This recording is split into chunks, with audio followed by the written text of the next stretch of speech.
তিনি ত্রিজগতের সর্বসুন্দরী এবং 10 মহাবিদ্যার অন্যতম। মা ত্রিপুরা সুন্দরী। তিনি ষোড়শী অর্থাৎ 16 বছরের এক কন্যা কুমারী রূপে পূজিত হন। ত্রিপুরা শব্দের অর্থ 3টে পুরী বা জগৎ, স্বর্গ মর্ত্য পাতাল, এবং সুন্দরী শব্দের অর্থ সৌন্দর্যময়ী, অর্থাৎ তিনি সেই দেবী যিনি এই 3 জগতের শাসিকা এবং রূপসী। ব্রহ্মাণ্ড পুরাণ অনুসারে মাতা সতীর আত্মবিসর্জনের পর দেবাদিদেব মহাদেব ধ্যানমগ্ন হন এবং সেই ধ্যানমগ্ন মহাদেবকে প্রেমে উদ্বুদ্ধ করার চেষ্টা করেছিলেন কামদেব।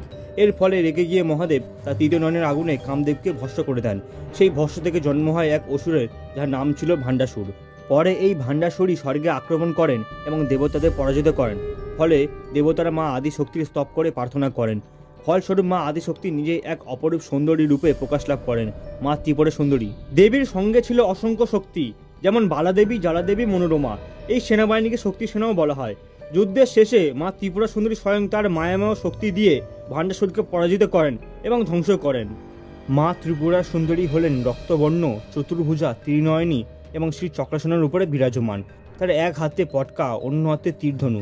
তিনি পঞ্চশব্দ দিয়ে তৈরি তীরধনু ধারণ করতেন। তার বাহনে ছিলেন শ্রী চক্ররথ, এক বিশেষ রথ। ললিতা ত্রিপুরা সুন্দরী দেবী হলেন শ্রীবিদ্যা সাধনার মূল দেবতা।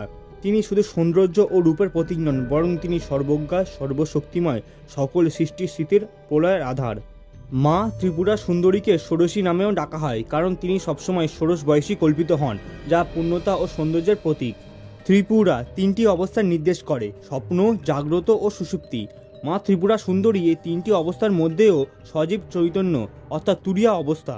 মা ত্রিপুরা সুন্দরী শ্রী চক্র বা শ্রী যন্ত্রে বিরাজ করেন, যা আদি শক্তি বা চেতনার প্রতীক। ত্রিপুরা রহস্য, ললিতা ত্রিশতী এবং ললিতা সহস্রমান এই গ্রন্থগুলোতে ত্রিপুরা সুন্দরীর গৌরব বর্ণিত রয়েছে। মাতা ত্রিপুরা সুন্দরীর মন্দির উদয়পুর ত্রিপুরা রাজ্যে অবস্থিত, যেটি একখানা শক্তিপীঠের মধ্যে একটি। এখানে মাতা সতীর ডান পা পড়েছিল বলে বিশ্বাস করা হয়।